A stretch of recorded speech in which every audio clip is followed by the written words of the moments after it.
This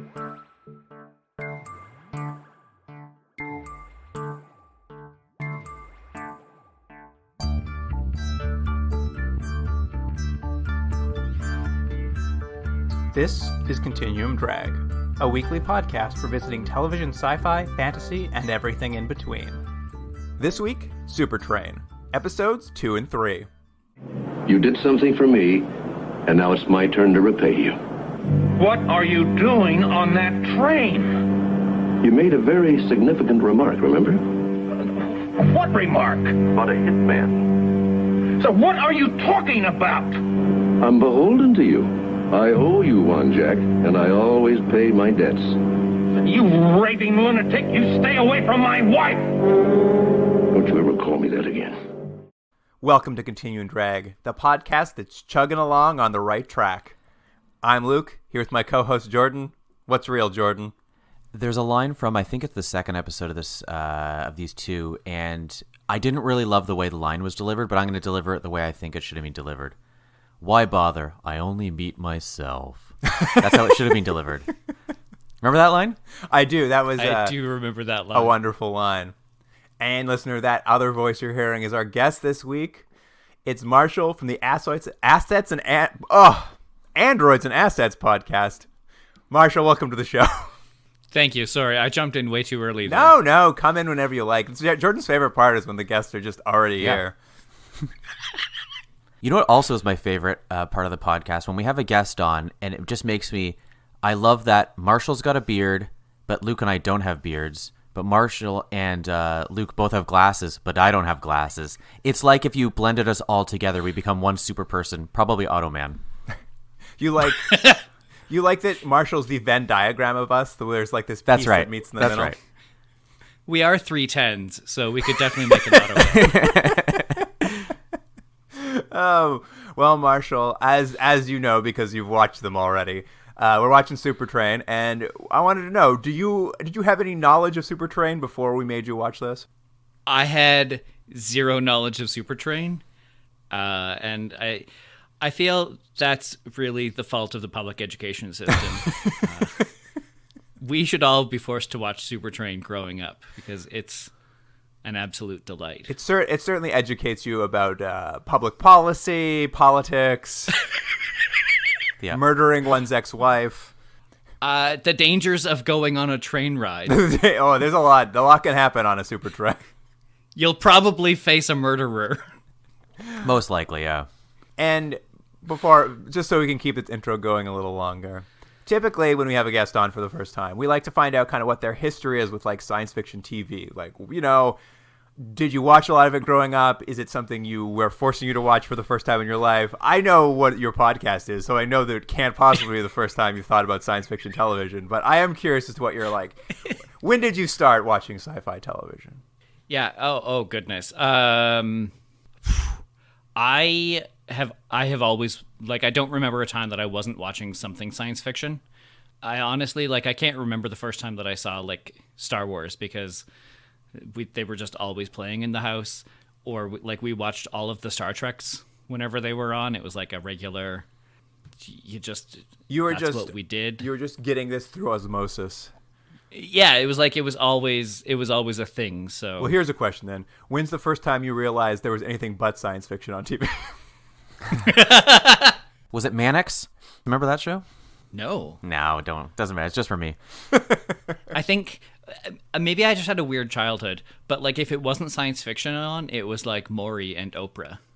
the two companion pieces. Right. Unrelated, Luke, I don't know if I ever told you this before, but a couple of years ago, I tried to get tickets to Maury Povich, and it didn't end up happening, but the lady on the phone, the only really lasting memory of it was she was like, if you come on Friday, it's guaranteed to be a paternity episode. Because clearly that's all anyone wants is they want to come and see someone go, you are not the father, and they do a dance or whatever. Anyway, I really enjoyed that, so we can cut this out of the podcast. No, it's great. But I did not get to see him. I think Maury might have also been science fiction. Certainly fiction. He's as relevant as ever, though. He's still going. He's still doing paternity tests. Yeah, I think people still don't know who the baby's father is. Is it honestly still Oh, airing? yeah. Oh, well, who is on? I think, I don't know when this comes out, so this is going to be very dated. But I believe maybe last week, Lil Nas X was on to determine if his boyfriend was the father of someone's child. I don't know if that's a joke or not. It's not a joke. Lil Nas X very much did a whole Maury Povich bit about a paternity test. It looked great. It looked very funny. The man's a genius. Amazing. Can we have a spin-off podcast where we just talk about Maury Povich? What's it called, Jordan? Mopovo? I don't know. Let me think about it. That wasn't good. I like it. All right, you guys. That's a lot of preamble for Supertrain. Shall we get into it? Yeah. Here is the IMDb summary for episode 2, and a cup of kindness too. Dick Van Dyke plays a deranged man who plans to repay a kindness by killing the estranged wife of his benefactor. Let me just say right off the bat, if this is what the series is going to be, because Marshall, I don't know if you watched the first episode, which was a real disappointment, but these 2 episodes are, at least in my opinion, much, much better, and if only for the guest stars, because this episode has Dick Van Dyke and a favorite of mine, Larry Linville, who's probably only just because I was a big MASH fan. So, so he is from MASH. I was is this guy from MASH? Yeah, and then in the next episode, Loretta Swit, who's also from MASH, is in it as the guest star, as the wife, Alice, I think she plays. And then, also in the next episode, Victor Bueno, who I think only very few people would be excited about because he played King Tut in the Batman 60s series. And then Billy Barty. Do you guys remember who Billy Barty is? No. Marshall? No. Billy Barty was Gwildor in the Masters of the Universe movie. Remember the little elf guy who had the little key that could get him across universes? Never Come seen on, it. He-Man. Never What? seen it. I do remember that. Yeah. Anyways, that's why I was excited. The guest stars were off the hook, as the kids say. Your hair was blown back at every introduction. Yeah. How'd they get him, you asked? Yeah. Well, how'd they get Dick Van Dyke and Larry Linville? Just wasn't Robert Alda in the first episode? Just for another MASH connection? Because he's Alan Alda's dad? Is that who that was? I could be wrong, but that was my... Just to talk about an episode that we're not actually talking about. You know. We don't care if you're wrong. For us, it's the truth. We don't look into anything after we say it. We just assume it's right, and then later someone corrects us online. I can't believe they got Alan Alda's dad. Right? They called up Alan Alda. They're like, "Are you available?" He's like, "No, but my dad's hanging around. Do you want him?" They're like, "Sure, send him over." All right. Well, this episode opens up on a crowd of people at the Grand Central Station stepping over a prone body, and that body belongs to Dick Van Dyke's character, Waldo Chase. Now, it's not Dick Van Dyke, but if you just see a man at the bottom of the stairs of the subway and you're rushing to get to the train, are you stopping to help him? No. Yes. No, I'm not helping him either. We got 1 yes and 2 no's. When I lived in Toronto, I actually did stop and help a man at the bottom of the subway. He fell down the escalator. It was very sad. Did he kill your ex-wife, though? He threatened to. Hold on. Was this the man you told me about that you pushed down the stairs first? Yeah. Yes, the same one. I then went and helped him up. You forced an act of kindness upon him. And then he was in my debt. Yes, that's right. So people are stepping over him, as we've mentioned, and the only good Samaritan who stops is a man named Jack Nordoff, who wants to check and see if this poor Dick Van Dyke is all right. Hey, he's a kind soul. He's a kind soul. And of course, this kicks off this very Hitchcockian plot where now Dick Van Dyke's taken an interest in him for helping him. This act of kindness, he owes him a favor. And they end up at the train station restaurant where Dick Van Dyke buys him a drink, and they just start discussing why he's there at the train station, which is because Jack is here to see his wife Moira off on the train as they are getting a divorce. And there's a lot of talk about divorces and wives. For instance, this quote, "Wives, they'll skin you alive, then fall over you and call it love." a lot of talk about marriage, wives, and divorce in this episode. But I have to say, both of the characters, we're going to meet his wife later on. And what's Larry's character's name in this? Jack? Jack. Both of them, you get the feeling right off the bat that both of them have like some residual feelings or some... it's not as concrete, this divorce, as it might seem at first glance. Yes. There's certainly some hard feelings. I mean, I think there's some great lines up here at the top where they're like talking, where Dick Van Dyke and Jack are talking in the restaurant, and Dick Van Dyke's really pushing him for information about like this divorce and how he's feeling. He's like, "Do you hate her?" And he's just like, "I don't know. I could hate her." Like they're in between this state where there's a lot of emotional turmoil between them. And I thought it was like handled kind of nicely. Weirdly for this show, I was just like, how interesting to watch this sort of give and take of a relationship like coming apart. I was surprised. I'm like, I was not expecting nuance from Supertrain after episode 1. She certainly liked what the job got her, but yes. didn't like that I had to ignore her. I had to work too hard and she didn't care for it. But Dick Van Dyke, as he's asking these questions, we get the sense he's a real creepo because he's really leaning in, really asking the hard questions. And at some point he asks Jack, "How would you feel if she was dead?" Yeah, and it's a great scene because I think they cast Larry Linville good here because he's a good guy at looking nervous and sweaty, and that's sort of his role is just the whole time to be like, I don't know, and you can see the awkwardness of he just wants to get out of this conversation. He's done something nice for someone, this person's clinging on too long, and now he's being borderline inappropriate. So it's just like, I'll pay for the drinks, let's just end this conversation. But it's like the Dick Van Dyke character. What's his name? Waldo Chase. Yeah, Waldo's like sort of. Every question he has seems like he's taking score and he's getting the answers he wants, regardless of how he's sort of asking them. So it's like you can feel there's some sort of game being played, but he's the only one playing. Yeah. It's every question's loaded, and Jack finally like steps over the line as he's packing up to go meet his wife. He half-heartedly mentions something. He says that a hitman would have been cheaper than the divorce lawyers he's paying for. So. This causes a little twinkle to enter Dick Van Dyke's eyes, and we know something's up. I will say, Dick Van Dyke this whole episode is basically playing like an American Psycho or something. He's like playing a serial killer of some sort, and he's crushing it. I was like, I would watch Dick Van Dyke play this character all day long. Yeah, I thought he was good. I thought he was a good choice for this, and also because I think everyone knows him as this, lovable character from either his show or Mary Poppins or whatever it is, and he's really leaning into like. I'm a real creep. I was impressed. I'm like, him as a potential like psychopath was surprisingly good. Also, you get to see him in his bathing suit later on. He looks great. Yeah, great he did. He looked. You know what I actually thought? Like Dick Van Dyke. I don't know how old he was. I'm gonna guess he's about 55 when they filmed this. I was like, he looks way better in his bathing suit than I look in my bathing suit. You got your money's worth out of Dick Van Dyke in this episode. Yeah. Anyway. Jack goes to meet Moira at the train station. They're sort of saying their goodbyes. He gives her a photo of them from their marriage, a reminder of better times. That is that moment where they're like, will they, won't they? Maybe they do want to stay together. And then don't you think that was a bit of a manipulative gift, though, to give your ex? Hey, by the way, here's a picture of us when we were happy. I'd be like, what am I supposed to do with this? Well, she keeps asking, do you think it was a message? I'm like, yes, 100%, Moira. I think it was a message. But don't you think it's a little odd in this? Because it seems like right off the bat, he seems more disgruntled than she does. And she seems like she was not as willing for the divorce. But then it's like, you would think she would be the one giving him the picture. But I guess maybe that's the only way he can explain his emotions. I wasn't sure how to reconcile those two. I think you might be onto something there. But he was saying, though, that she explicitly was the one pushing for the divorce, right? Mm-hmm. That she was unhappy in the marriage, and he was fine. But she doesn't seem like it, is what I'm saying. No, not at all. It very much seems to reverse. Yeah.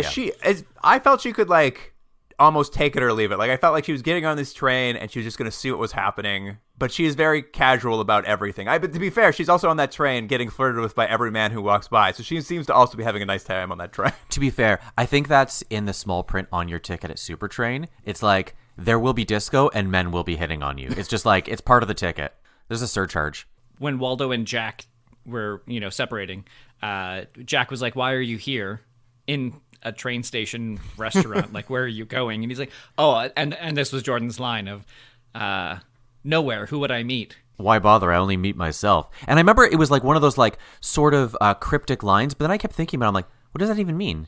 You meet yourself? I don't understand. Like, it's not like you met a version of yourself who likes laying at the bottom of the stairs and tricking people into these high concept scenarios. I don't understand that line. Supposed to show you how much self-hatred Waldo has for himself. Yeah, I guess. I don't know. I just found it very bizarre that Waldo was like hanging out in a train station restaurant with no plan to ride the train, but then somehow also gets a train ticket, and Well, there is a bit of a little plot hole there because they don't ever show that sort of. It's like Supertrain. What we found is it's very easy to get a ticket for Supertrain There's a lot of space on it. And they're also for seemingly having a lot of security, people can get on and off no problem, which is great if you want to murder someone. But yeah, what we're gonna learn real quick is that after they have their sort of parting, Jack and I can't remember her name. Sorry, it's Jack and Moira. They say goodbye at the train station. My favorite goodbye I've ever heard for a divorced couple is they look at each other's eyes and they're like, "Well, better luck next time. You too." I was just like, good. That's great. But yes, they get on this train. And we see as it parls out that Dick Van Dyke's gotten on, and like we know trouble's brewing, and it cuts to the bar car where Moira's just as we said being flirted with by everybody. Dave Noonan's there, who we saw in the pilot flirting with someone's granddaughter.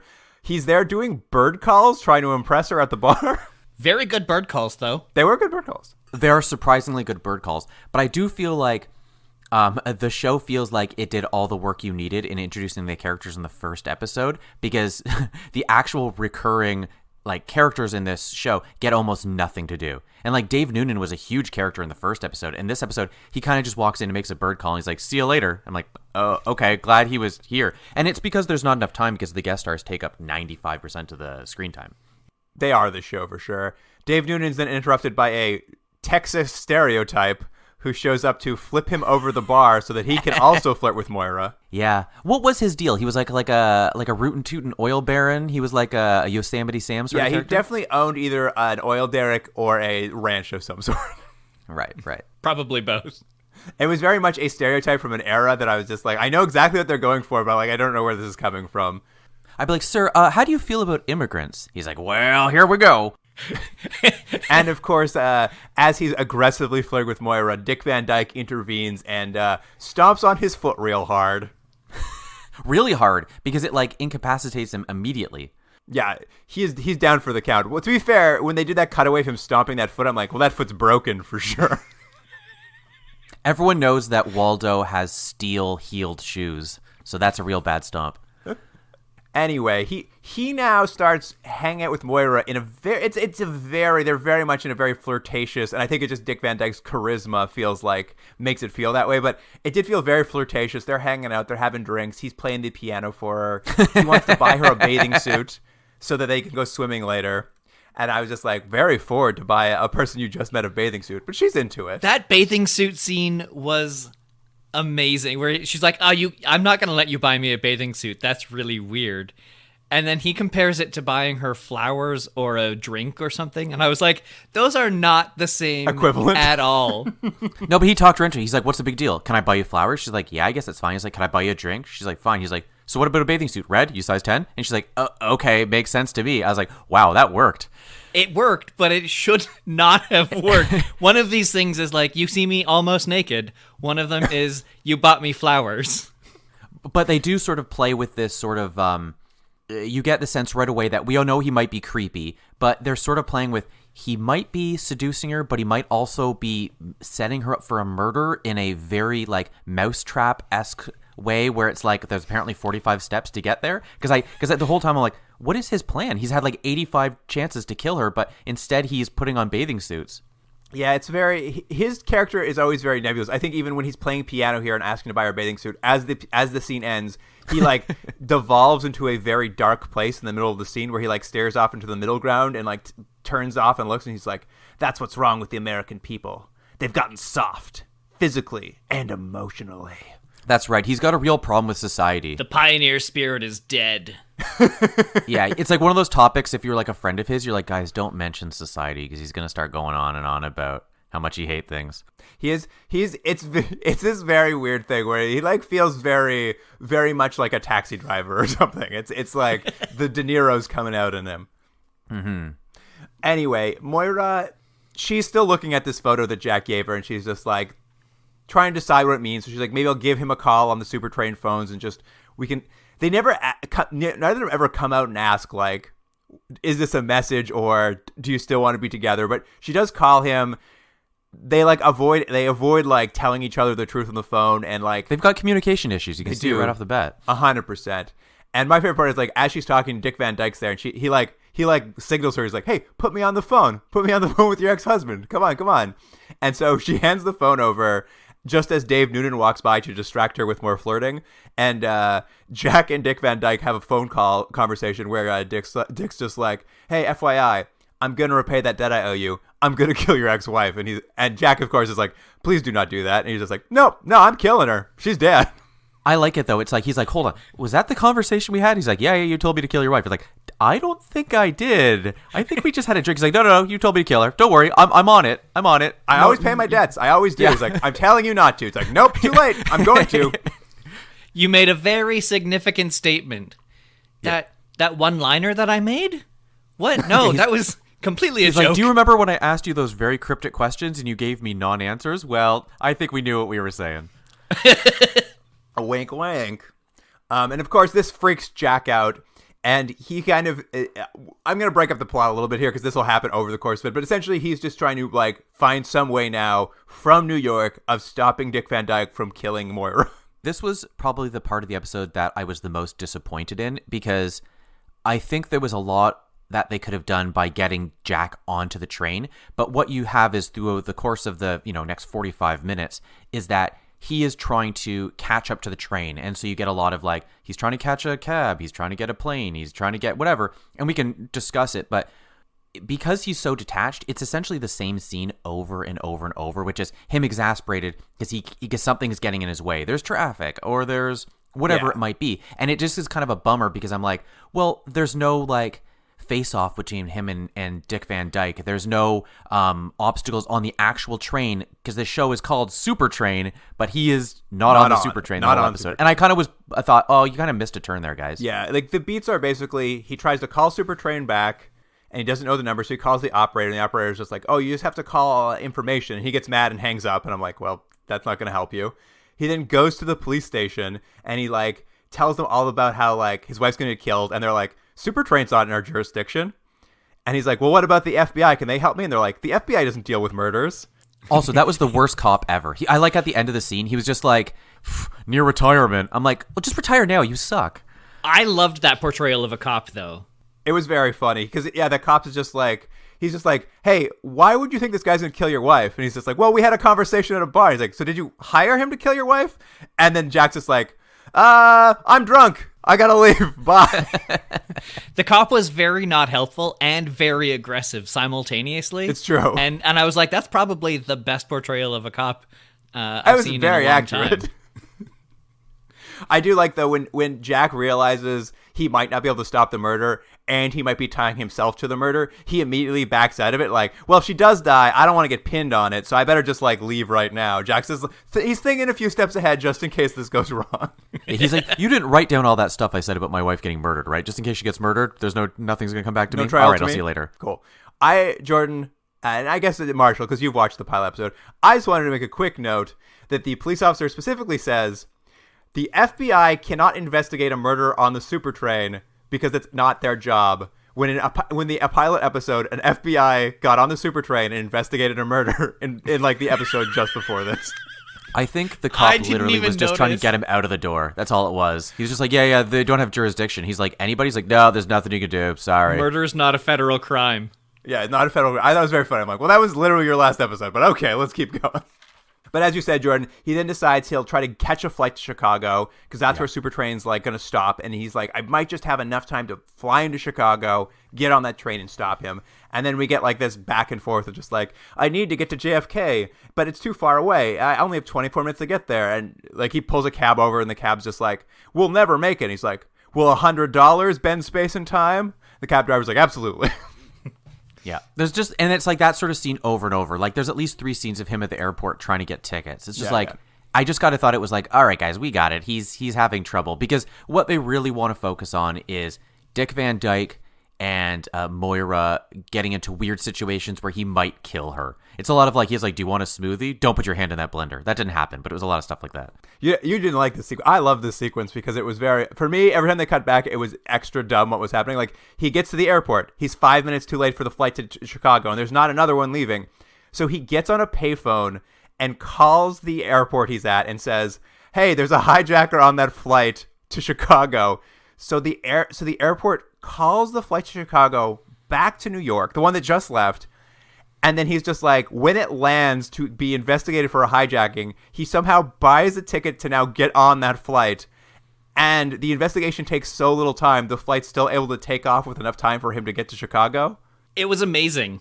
It was like they redid the boarding after the investigation. And I was like, is it not suspicious at all that somebody from a payphone just phoned, and then immediately a guy comes over and is like, can I buy a ticket for that plane that's turning around? How did you know it was turning around? It was so complicated. I was just like, I don't understand where the even idea for this came from.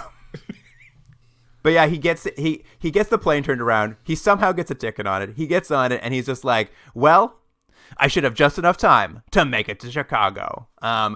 Anyway, we'll pop back to the train and check in with Jack a little later. But while he's in the air, Dick Van Dyke, of course, is like plotting a variety of ways to murder Moira, or so it seems to the audience. And as he does that, his path crosses with the B plot on this episode. Problem children.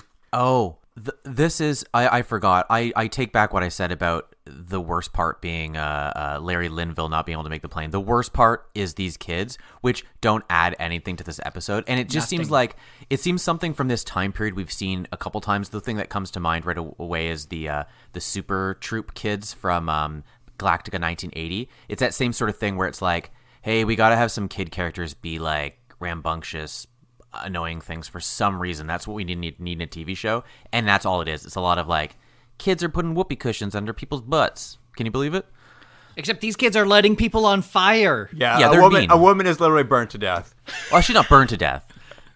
I like that also this is episode 2, and we have a new set of the Supertrain owner's grandchildren riding the train. Like, it's just another set of grandchildren are on the train. Well, he's been having kids over a long amount of time, so he has some, like, older, hotter grandkids, and then he has these young brat ones, too. Yeah, these ones are, like, 7-year-old wealthy monsters. And yes, as you said, their pranks involve, like, one of them throws an orange so hard at a man's face, it explodes. But the man is not injured. The man is not injured. They do, as we mentioned, light a woman on fire. They dye a woman's hair green at the hair salon. They're just pulling all kinds of insane pranks. And I guess one of the reoccurring Supertrain cast, Rose, who I didn't remember explicitly from the pilot, but she's for some reason put in charge of watching them. And all the scenes are just her being like, I wish I could punish them, but I can't because they're wealthy. Yeah, she wants to beat the hell out of them, but she can't. Or she wants to smoke, but Dick Van Dyke, like, browbeats her for smoking. Society. Anyway, so Dick Van Dyke, he's got Moira up on the balcony on this train. You remember this balcony from last episode where you can stand on the end of the train and look off the side for some reason that's going like hundreds of miles an hour? I had a weird question. Geographically on this train, is this the same platform that in the next episode the politician's going to be making speeches from? No, I believe he's doing that from the side. I think they open the side doors up, maybe? I'm not sure. Man, this is some sort of super train. It really is. I thought the politician speeches, he got off the train onto like a platform. I think that might be got what back it on is. the train and left. Oh, you might be right. But they're on that balcony, and Dick Van Dyke, of course, is like having Moira like lean over the end to look at the tracks go by, and she's slowly being hypnotized by them. And we're like, oh no, is Dick Van Dyke going to push her off the train? But those bratty little kids set off some firecrackers, and it distracts Dick Van Dyke from what he's working on, which is murder. But what I love is Dick Van Dyke turns around, he sees the children, and he's just like, this is what's wrong with this country, these children. And he starts like stalking them until Rose, the babysitter, like intervenes, and he turns to her and says, if you want them to get any older, do not let them do that again. And I was just like, is Dick Van Dyke going to also murder these children? Because I'm down if he is. Well, we should keep a list of things that Dick Van Dyke doesn't like. So he doesn't like smoking. He doesn't like... Our weak moral fiber. Yeah, weak moral fiber, and he doesn't like children. So that's the things you got to stay away from when talking to him. I think he would like children if they were like seen but not heard. And not smoking. At any rate, Dick Van Dyke then, after failing this murder plot, takes Moira out for some dinner and drinks and dancing. They have a nice slow dance for a while. It's very romantic. And then he finally is just like, remember that swimsuit I bought you? Let's go swimming. And it's a very convoluted sequence that you can barely track what's happening. Like you get the intent. It's the way it was edited. It was edited, and so you're like confused as to what's sort of happening here. Exactly. She dives in the pool. You see Dick Van Dyke's rockin' hot body. He dives in the pool. The lights suddenly go out, and if you recall from last episode, this pool has a window in the bottom of it that looks into the bar car. As we said, like a zoo with penguins. And the staff is in there, so they cannot no longer see what's happening in the pool because the lights have gone out. So they start walking around, and they come to realize the lights are out because the children have actually played a prank and turned all the lights out. It's not Dick Van Dyke. The children have turned the lights out for some reason. And when they flip the lights back on, Moira appears to be drowning, and Dick Van Dyke's underwater with her, and he's just like, he like gives a look like, uh-oh, almost caught red-handed, and he has to like pull her out to save her. Now, you guys can correct me if I'm wrong. What I thought was implied was she was in the water, he was jumping into the water just as the lights were turned off, and he accidentally knocked her out. That's what I thought. Maybe. Marshall, do you agree? That's all I could figure it out to be, because I was like, yeah, it wasn't super clear, but I was like, maybe that's what happened, is that like his jumping in harmed her. So let's say the lights didn't go out, because you're right, Luke. At first you think, oh, this is part of his plan that no one can see him murder her in the pool. I mean, it's a long way to go, but sure, why not? But if he didn't turn the lights out, was he just going for a nighttime swim with her? That's all he was. That was his plan, was just swimming? Well, we're almost at the big reveal, but I believe the answer is yes. Right. It's so bizarre. It's very bizarre. His behavior with Moira the entire time doesn't make any sense. That like, why would he be super threatening to her? Because she has no context for the threat.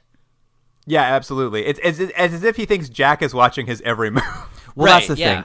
The main problem is that he's acting in a way to signal things to the audience, but in the world that we're existing in, it doesn't really work at all. Not Absolutely. at all. She's pulled out of the pool. She does not drown. She's saved. And Dick Van Dyke's like, hey, let's take you to bed. Let's get you some rest. But before you go to sleep, I think you should drink a cup of warm milk. And we get the most ominous shot of Dick Van Dyke carrying a cup of milk down a hallway. Like, it's just like so low angled. The milk is right in front of his face, and he's just glowering. I was just like, this shot is amazing and insane at the same time. Because again, you're supposed to think Bill Cosby'd it in some way, you know? Something's wrong with that milk, you're supposed to think. Drink this all down. Yeah, he hands it to her and leans in real close and watches her drink the whole cup of milk, and he's just like, now go to sleep. And as he leaves, he stops the Porter Boone, who featured heavily last in the pilot, and gives him a big tip and says, no one is to disturb her. And he walks away. And we're like, oh no, he's done it. He's murdered Moira finally. So, and we could come back to this, but again, in real world, he's not being creepy. He just wants to give her a glass of milk, and yes. He's really worried about her being disturbed. Yes, absolutely. Okay. These things are in the reality. He's actually being very nice and just wants her to drink a cup of milk. Right. Super charismatic. Anyway, that plane that Jack was on finally lands in Chicago. He runs out. We do the same cab scene again, where he runs through a group of people trying to get a cab and jumps in and says, "Get me to the train station." The man's like, "Nah." And he's like, "I'll give you $20." He's like, "Oh, in that case." That's what Dick Van Dyke's complaining about the society. All it takes is a little extra money and gets you where you got to get, you know? You just exchange some goods and services for money, and then. But then the cab driver's like, "Oh no, we're not going to make it now. I'm getting pulled over." I know, it's great. This is why this sequence is awesome, even though it's like so pointless. But cab's pulled over by a motorcycle cop. Jax just starts raving to the motorcycle cop about a man on the Supertrain trying to kill his wife. The cop rolls his eyes, but somehow the thing the cop hears is, "There's a man with my wife on the Supertrain," and that's what he relates to. He's just like, "Well, we can't have that. Another man can't be with your wife. Hop on the back of my motorcycle. I will get you there in time."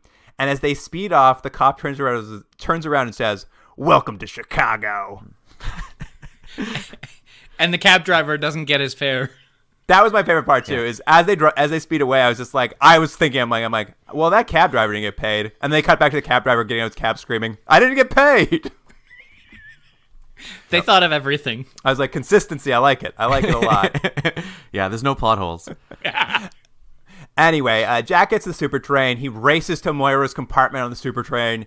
He gets there. Boone's apparently standing guard outside the door, and he's just like, "Sir, I'm sorry, sir. Her boyfriend said she's not to be disturbed." To which Jack says, "But I'm her husband." And Boone's like, "Oh, in that case, let me open this up for you." I love that in the 1970s, you don't need any proof of being someone's husband or, just like, you say not it at and all. everyone believes you. Everyone just like, "Hey, extramarital affairs, no thank you. Let me get you in that door." Well, it is also, it's like, if that lady paid for a ticket and she's in her personal compartment, and who cares whoever comes, someone's like, I'm her father, I'm her son, or you'll be like, yeah, sorry, that's her place. She's paid for it. You can't come in. I can't unlock this door and just let you in, a stranger.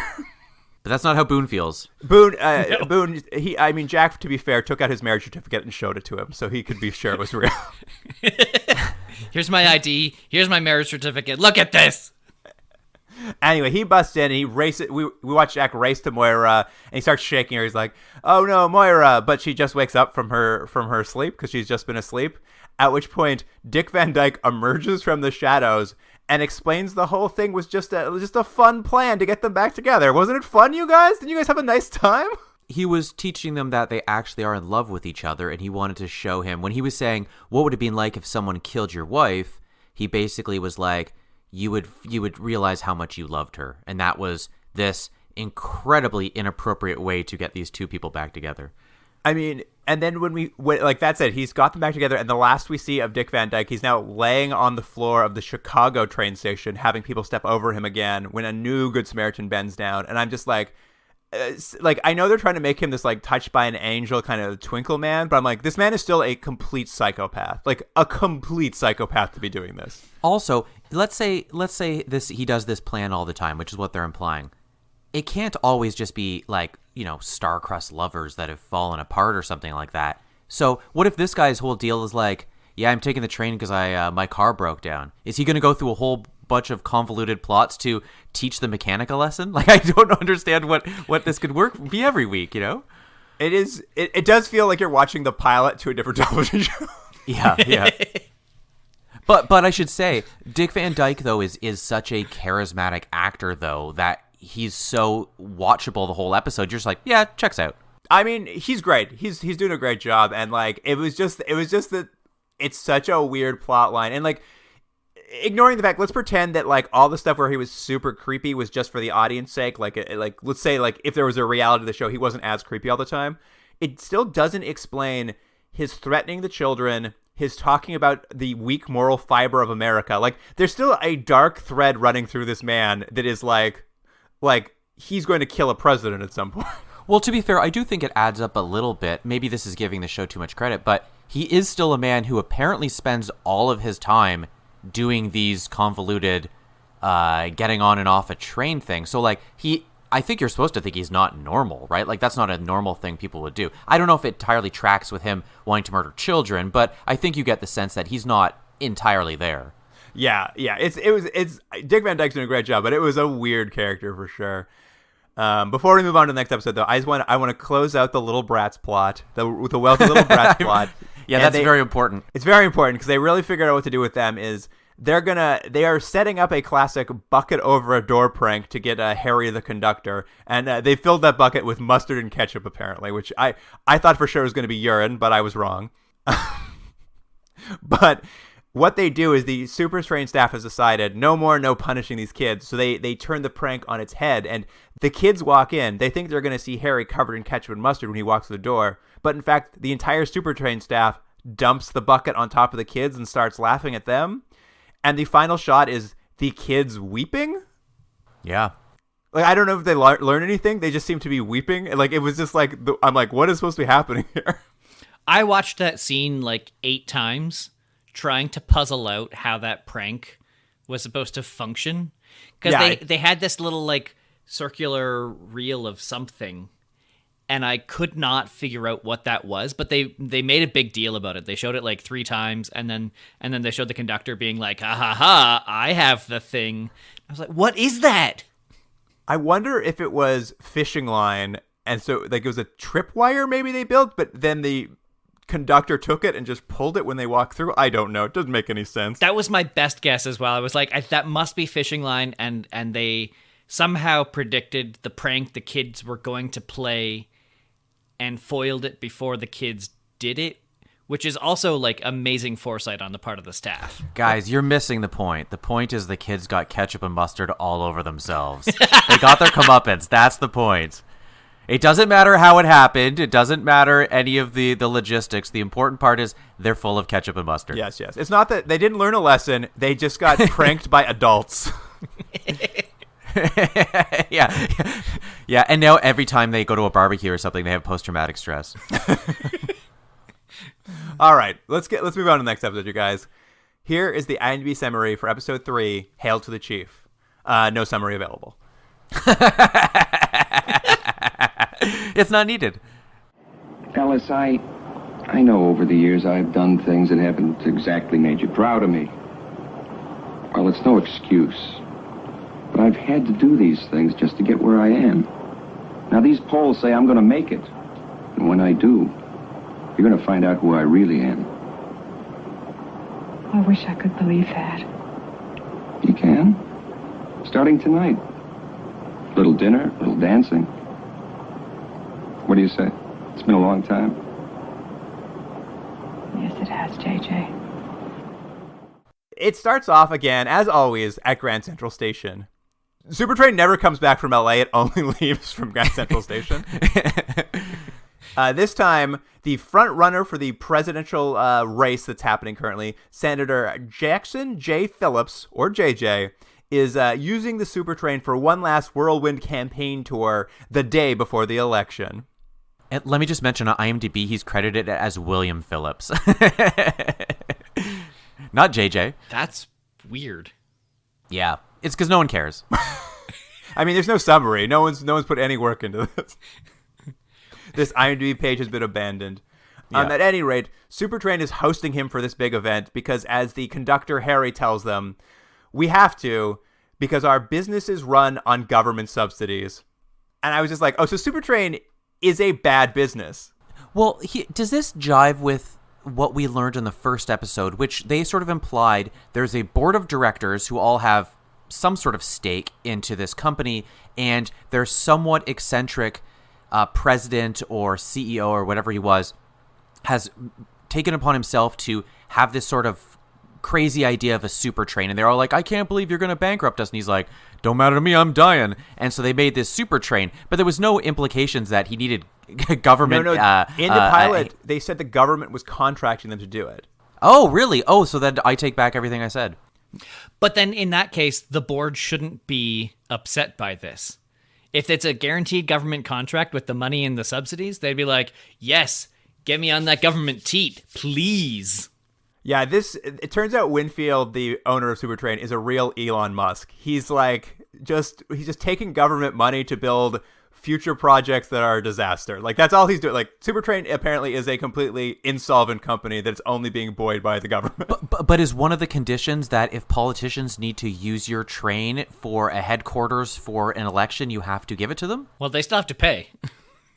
I think this is more about corruption, or not corruption, but like, well, we better, like, this guy might be the president, so we better, like, wet his beak a little, give him a nice time so that he gives us more subsidies when he becomes president. I think it's more that is the idea. They don't want to piss off a future president.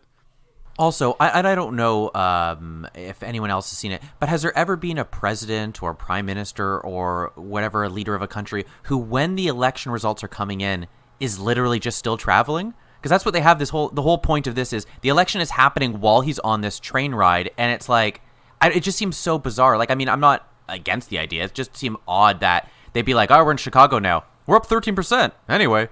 Yeah, I don't think that. I thought that was pretty normal. Like, the final day of campaigning, you're still out doing things, visiting places. It happens. All right. I'll allow it.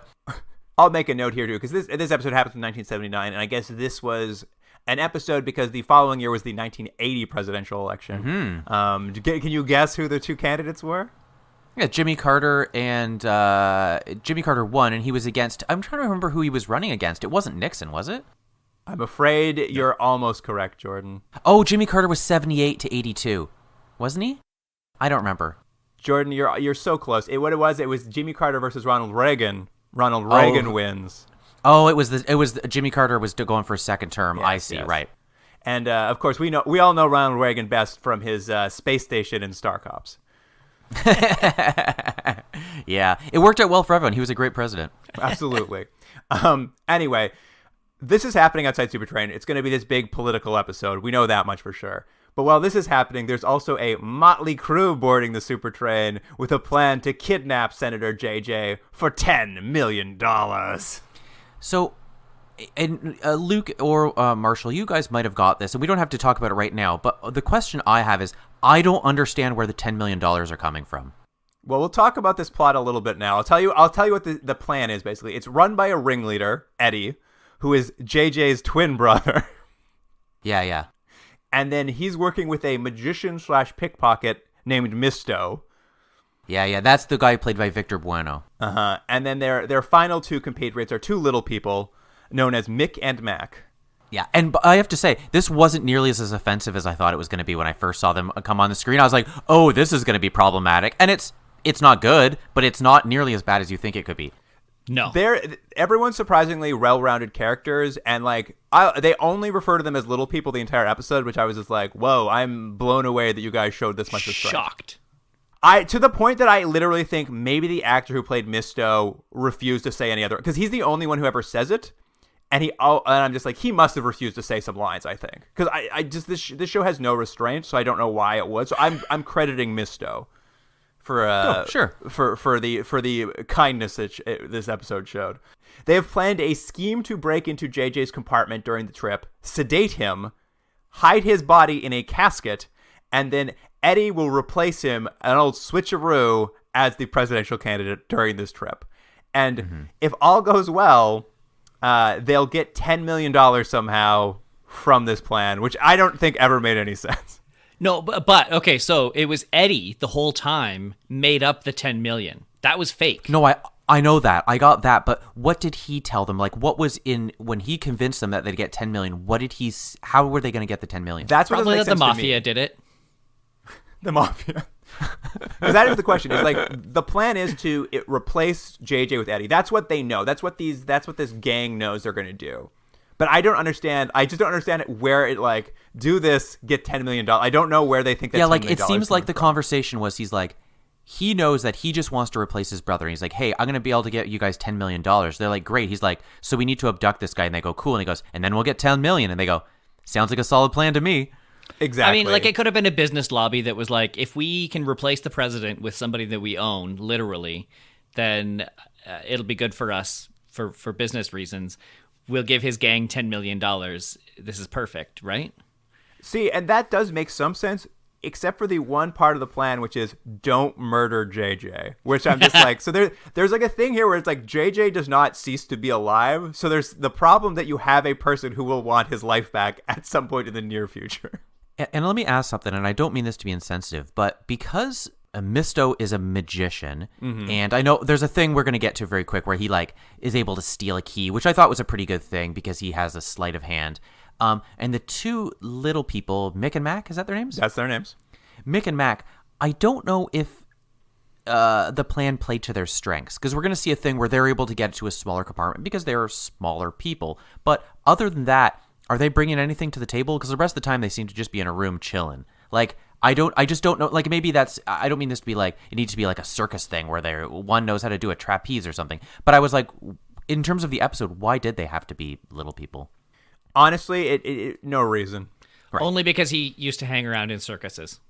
Yes, that's it. He's just like, I ran away to the circuses and carnivals at some point. I'm like, so these are maybe just his friends. It could have been JoJo the dog-faced boy. It didn't matter. Absolutely. Yeah. Absolutely. And the plan seems like it's going to go off with a hitch, except JJ's estranged wife has joined the campaign, this final campaign trail, because the campaign manager wants them to be seen together, and they're a little worried that this estranged wife is going to know the difference between JJ and Eddie.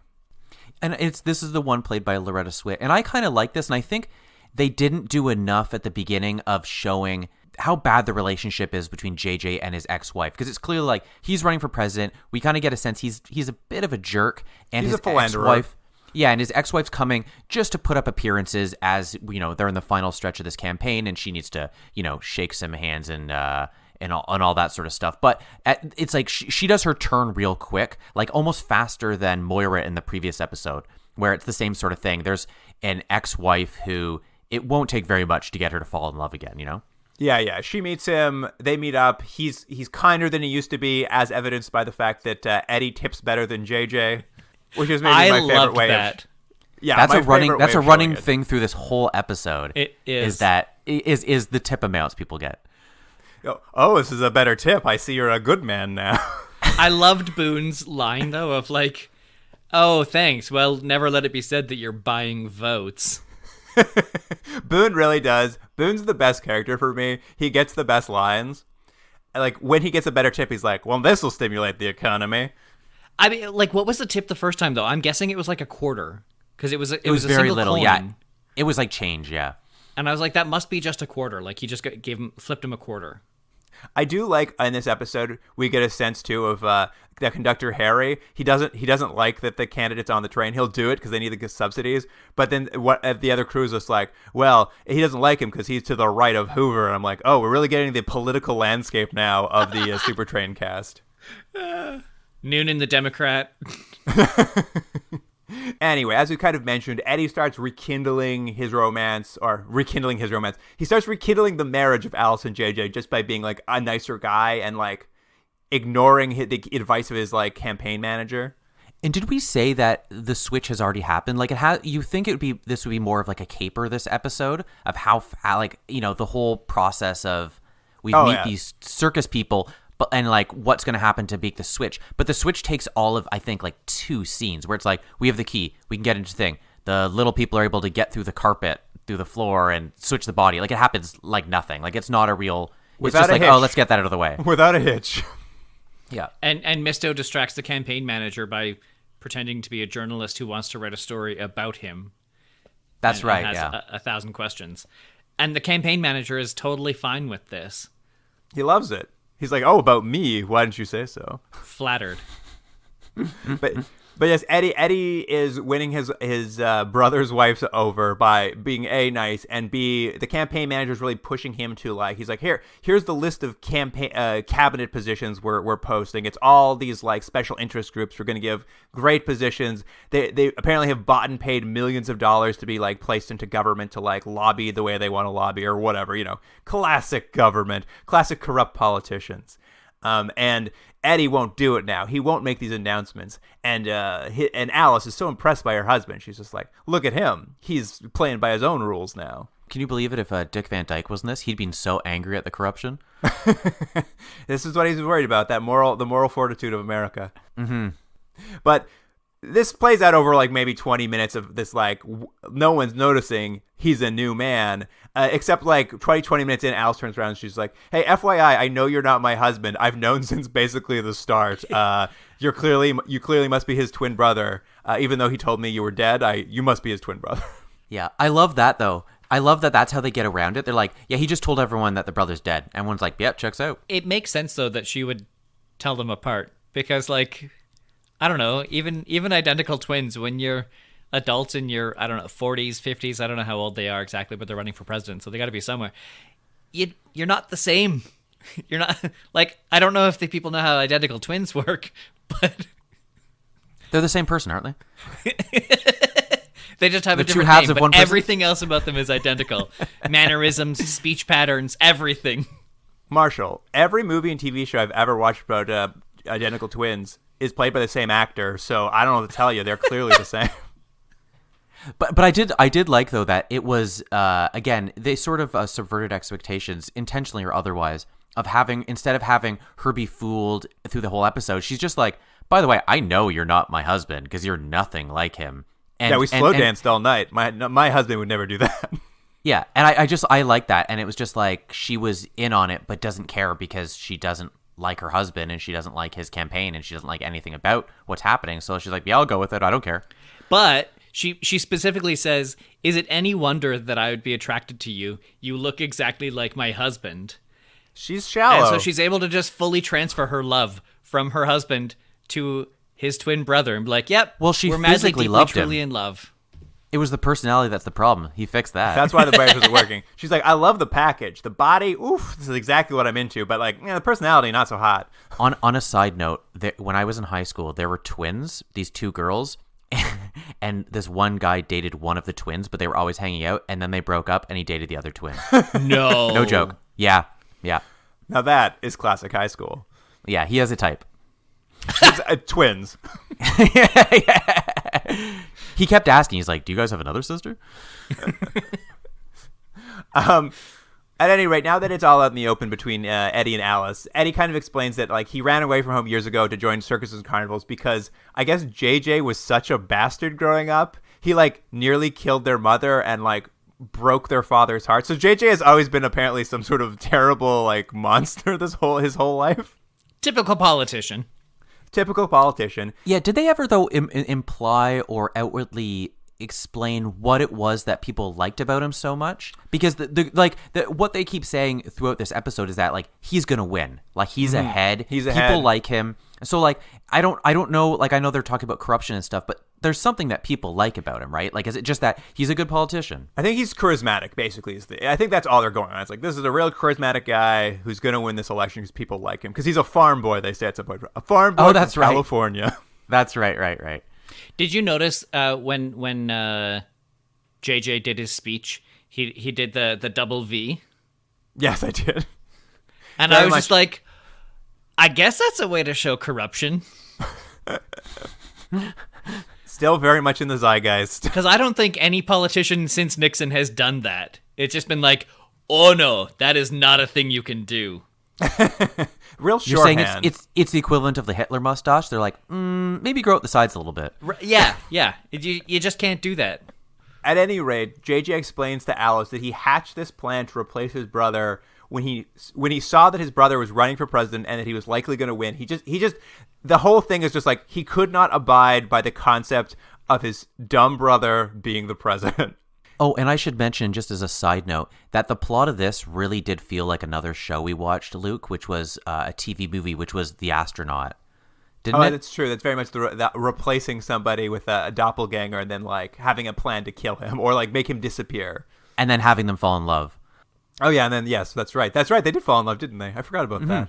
Yeah, Very she much. is the same thing. She really liked the replacement better. Anyways, that's just a deep cut for anyone who's listened to that episode. For any men with wives at home, be careful. A doppelganger could easily steal her. You just gotta take her dancing. So yes, JJ wants to replace his brother just because he does it, or Eddie wants to replace his brother JJ because he just doesn't want him to become president because he like doesn't like him that much. And his plan is essentially his plan that he hasn't told his gang is that he's going to replace him. He's going to win, become president of the United States, and then he's going to resign for health reasons and leave the presidency to the vice president, who he deems to be an honorable man. This is a long con. Don't you think, though, it would have been better of him just to be like, I'll just become president and do what I think is better? I was also just like, I also thought, I'm like, if you become president, I'm like, yeah, are you really going to resign? Really?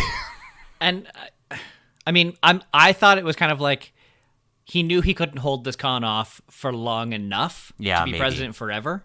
Mm-hmm. But also, just to keep that con up for the 3 months until you're actually president is still a very difficult thing to do. Well, what do you do with JJ? Like, he's gonna wake up eventually, and like he's not dead. JJ's just like asleep in a coffin for 2 days. Like, what are you gonna do for 3 months with your angry brother who's mad at you for stealing his identity? Like, none of this like added up to me. Handcuff him to a pipe in the basement, like you do with everyone you abduct. In the basement of the White House. They gave him a needle. That's what knocked him out, right? Yeah, they like tranked him up good. It would have been better if they'd also just given him a glass of milk, and in this universe, milk just immediately knocks a person out. Makes you so sleepy. Yeah. But anyway, now that he's told Alice the whole plan, he's like, I'm going to call it all off. I don't want to implicate you in this whole thing. It was a dumb idea, which he's right. It was a dumb idea. And I have to figure out what to tell my friends who I told $10 million was coming their way, even though at no point was $10 million in any part of this plan ever coming their way. Yeah, I think I feel the bad, for these poor circus folk who just got hoodwinked by this guy. They just wanted a little money, and there's no money coming to them. Nothing's coming their way. And Eddie basically what he does is he basically knows they're going to have one last stop before they reach L.A. And it's the stop where he's supposed to get, where the president's supposed to get off. The president's supposed to get off. It's in his hometown. He's going to vote, give a big speech, and then like it'll be the final stop of the tour.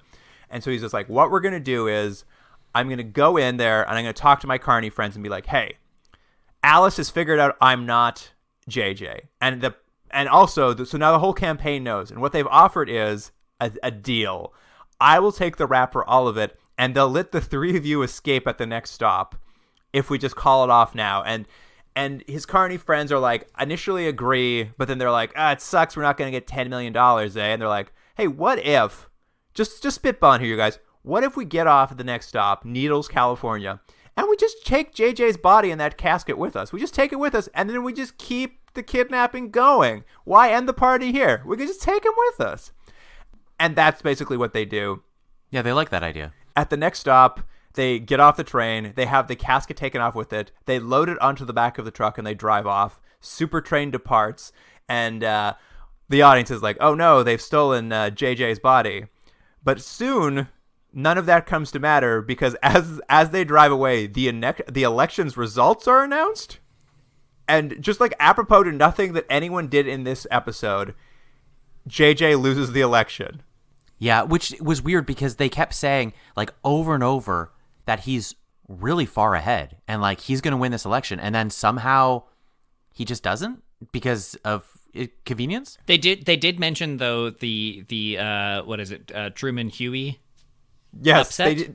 They did have a newscast come on and say it's the biggest upset since Truman and Huey, and I was like, okay. I mean, you guys are familiar with Truman and Huey, right? I am familiar like with that. them. There's the picture of Truman as president-elect holding the paper that says Huey elected president. Yes, of course. Yeah, so it's that sort of scenario. But it was just interesting because nothing the characters did, I felt like, affected that outcome. It just happened.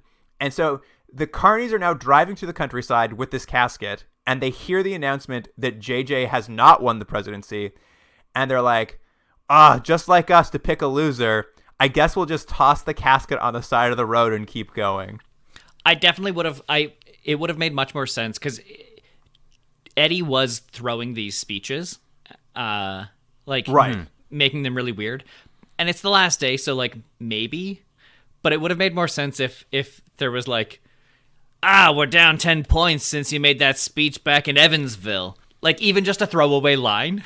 Right. But I would even argue that he wasn't doing the speeches his campaign manager wanted, but his speeches were all about like draining the swamp and like not letting corruption get into, like, they weren't technically bad speeches. They were upsetting the people who had paid for their cabinet positions, but were actually probably decent campaign speeches.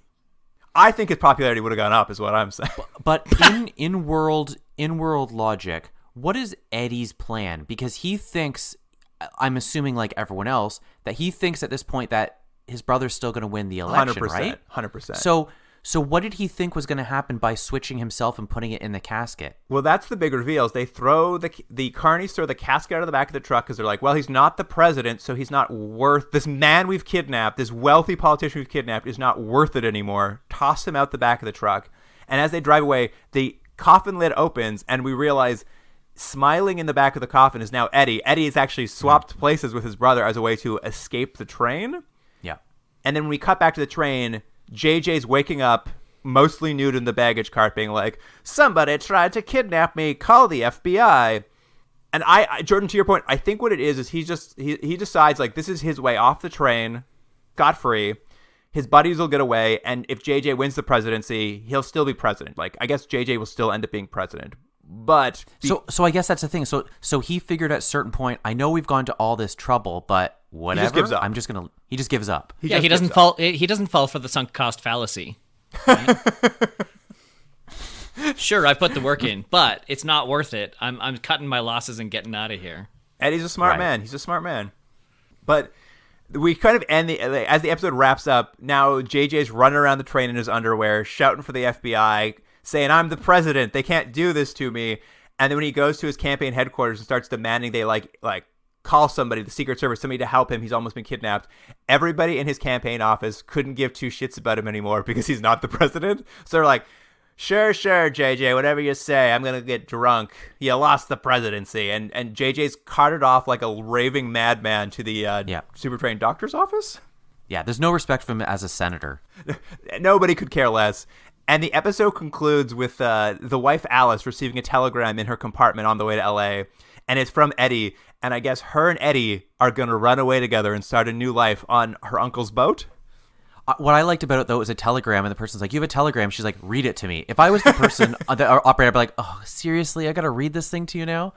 I also like that, too. It's like, read it to me. This is an audio medium. That sort of ties up a thing. JJ, a bad politician, does not become president. Eddie falls in love with his brother's wife, and they run away together. And three carnies just get someone wasted 2 days of their lives. And that's it. And that's Supertrain. Well, guys, do you have any final notes? Anything we didn't cover in these 2 episodes before we get to ratings? I mean, not specifically about the 2 episodes per se. Anything. Talk about anything you want. Just the idea of Supertrain as a whole just boggles the mind.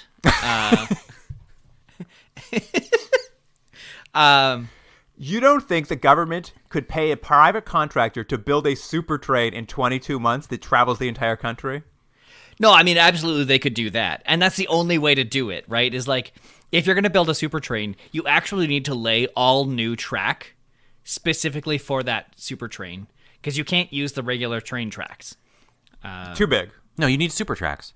Well, yes, you need super tracks. But if you're the only train that has a nuclear engine on board, which is amazing, because that's how it's powered, right? Is a nuclear powered steam train. Yes, it's a steam train that just uses nuclear energy to make steam, which is what nuclear power does. That's how nuclear power works. You boil water, turn a turbine, away you go.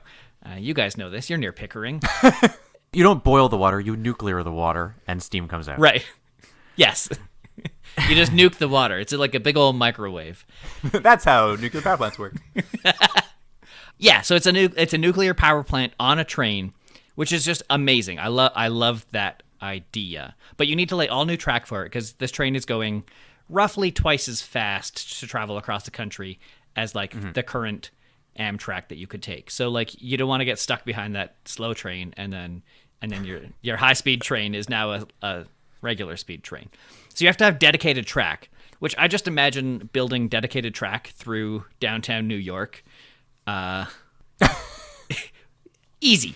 No problem. I think it checks out. 22 months. It took no time at all. But then the places where they choose to stop this train are Needles, strange. California. Needles, which I guess is it's a culturally known city, I suppose. I'd never heard of it before this episode. Probably at the time, though, right? It was in, I think, Grapes of Wrath mentioned it, and it was on Route 66. It was a popular stop in California, because it was the first city in California. So it was a known thing. I thought they made it up. It was a touch point. But for us now, it's there's 4,000 people that live there, and it's a complete nothing.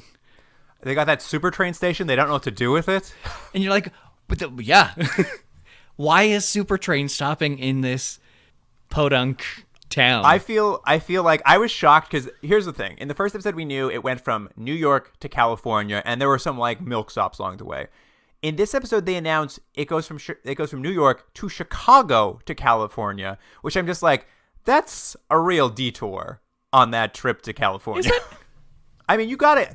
I don't feel it. I always assumed it was a straight line. In my mind, I'm you built these Supertrain tracks. It's a straight line to LA. But I'm just oh, so now you're going to go north a bit, and you're going to cut back down to California. I'm just, because what is it? It gets to California in 3 days?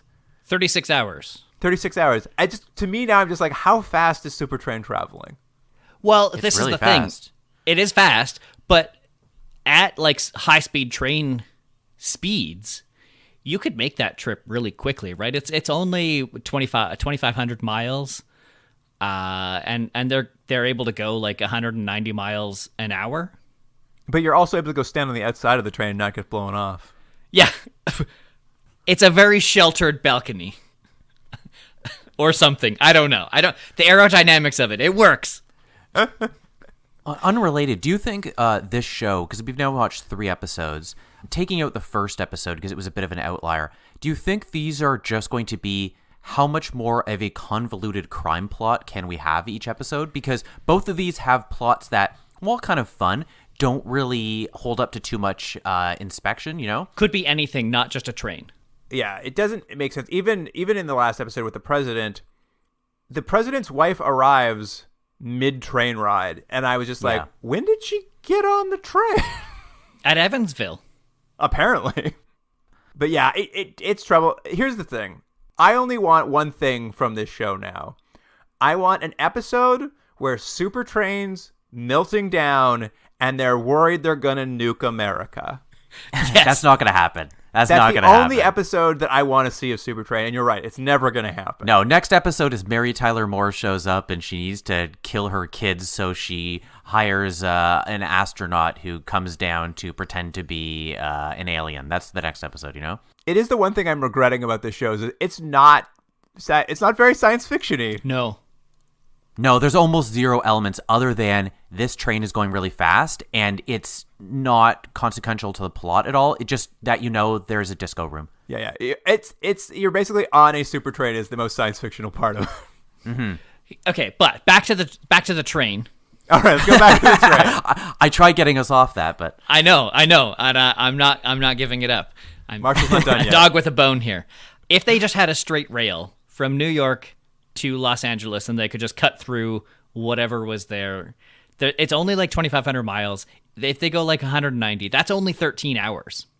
All right, so they have time to go everywhere. They've got tons of time to kill, so they can take a nice little stop up at Chicago and then apparently Evansville, which I think is actually like in Wisconsin, so it's even further north.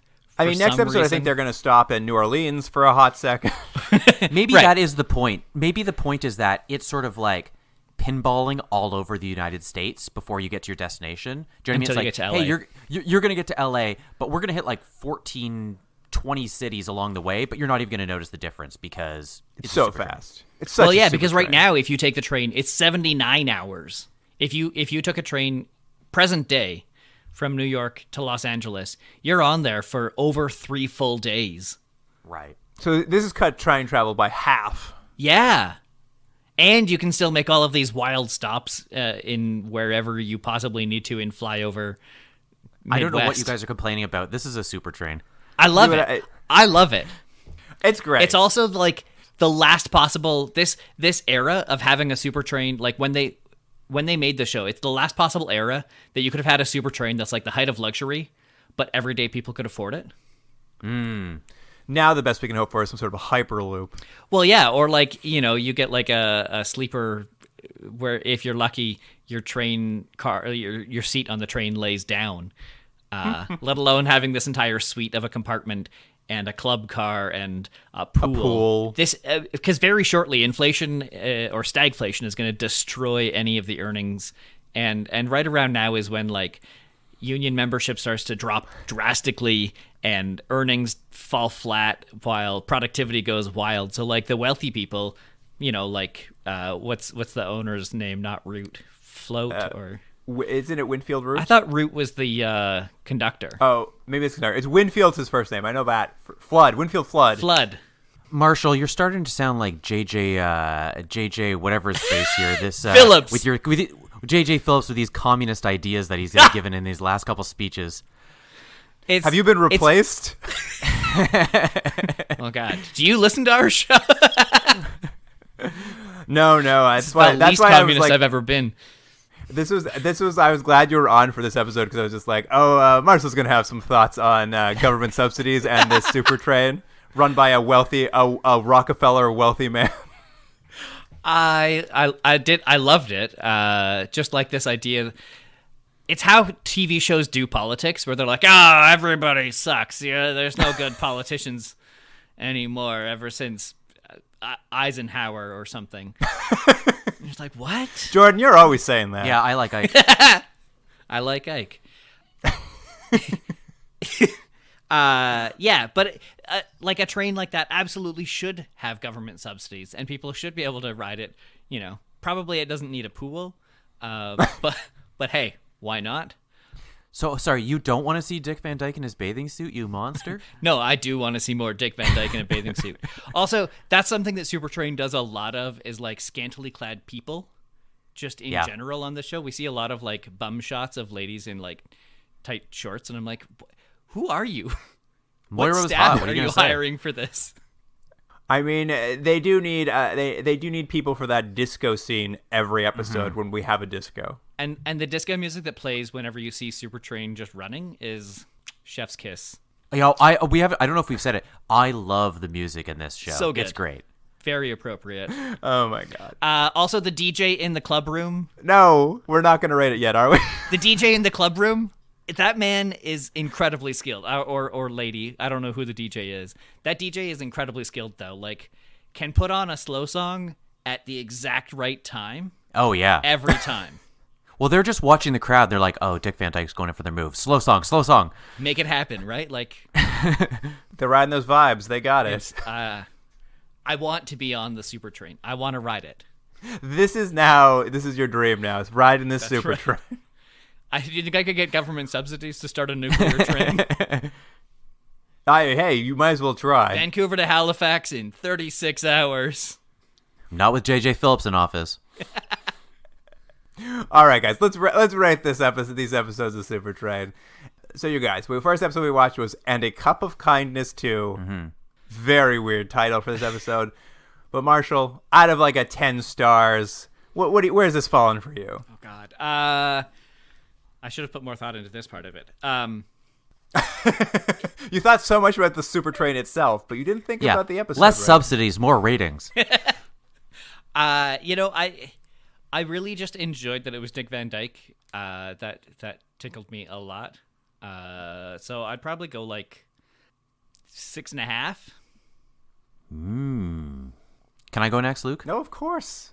Feel free. I'm also, I was going to give it a 7 out of 10 because I was all in, but I'm also going to go down slightly to a 6.5, if just because I don't think they gave the character of Jack, Larry Linville's character, I just didn't think they gave him enough to do, and I think that was a bit of a misstep, so I have to take off half a point, so also 6.5 out of 10.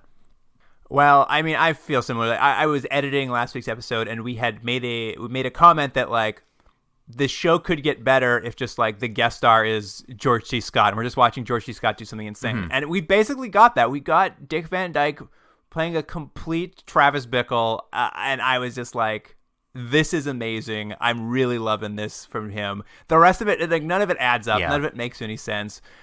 It's very silly at times, but it's fun. Dick Van Dyke's having a great time. I'm going to give it a 7. Nice. Which leads us to Hail to the Chief. Marshall, what are your thoughts? It was not a good episode. It wasn't as good. I agree. Yeah, probably, like, it's still Supertrain, and you still get the disco, you still get the dancing. I think like a 5 probably. The plot just was not good though. Fair enough. I would say it would have been getting a 5.5, but because they didn't make the little people do anything that's was too horrific, I'm gonna give them an extra point. So what was I at? 5.5? I'll give it a 6. Yeah, it's funny.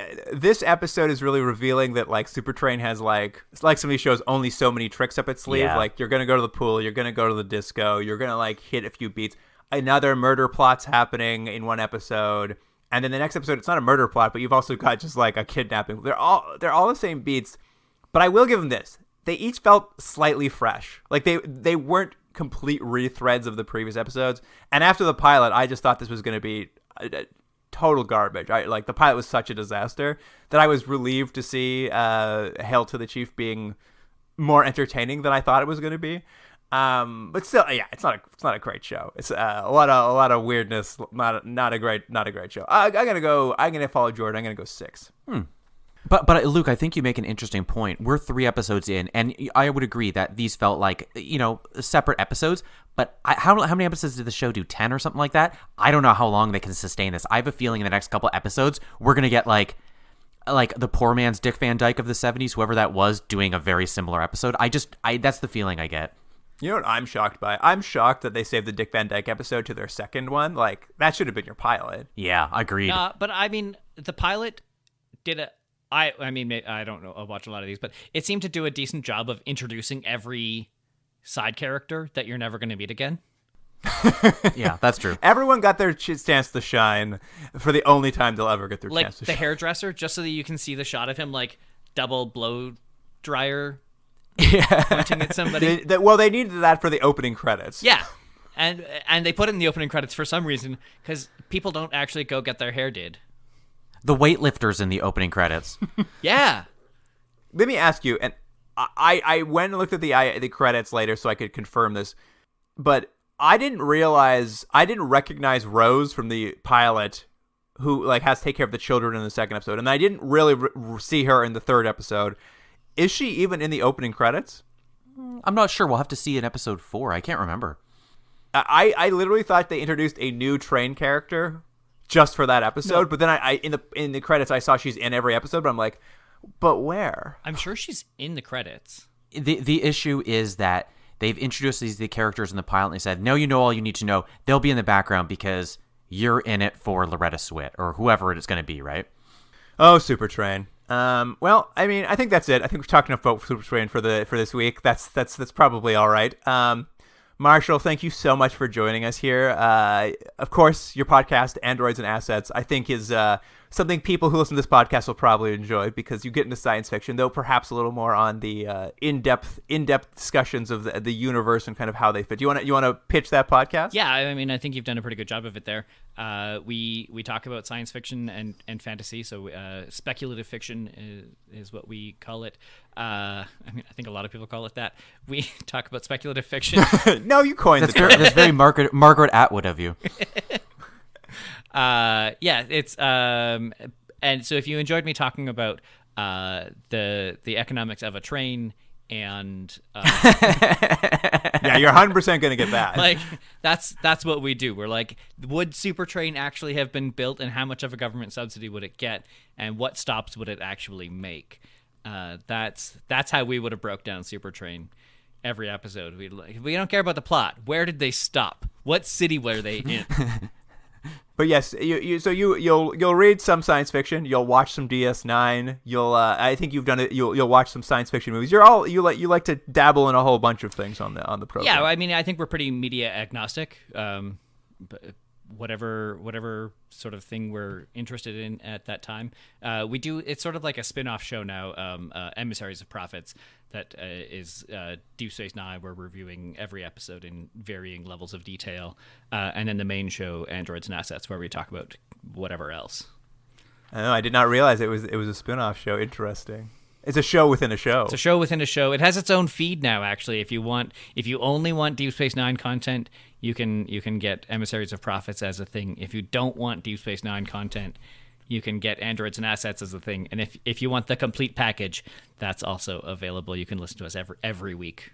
Let me ask you. Once you split DS9's feed off, the other feed really dropped in listenership, right? I suspect so, but I have not actually checked the stats to see if people swapped feeds or not. And that's not to say that the rest of the episode, this podcast isn't good. I just happen to know that, like, if you do a Star Trek podcast, you're always going to have people coming to the table. Yeah, you definitely get listeners. We've had lots of people like, yeah, we listened to your Deep Space Nine episodes. I'm like, great, but what about the other ones? What about the other ones? Your other show? No, we're just here for Deep Space Nine. Yeah. The whole thing is good, everybody. I was just like, what a risky move to split them apart. No, what we've learned is people love Star Trek and Supertrain. Because we're going to get some big numbers for Supertrain. Oh, my God. I mean, people are dying to watch Supertrain, apparently. All right, gentlemen, thank you so much for this. Listener, if you want to email us anything, you can get us at continuumdrag@gmail.com. Drop a line, say hello. We always love to hear from you. And on Instagram and Twitter, we will have clips from this week's episodes of Supertrain. Just Dick Van Dyke walking around with a cup of milk for the most part, but that's about it. And that about wraps it up. So, listener, thank you for joining us. And Jordan, I will see you next week. See you then.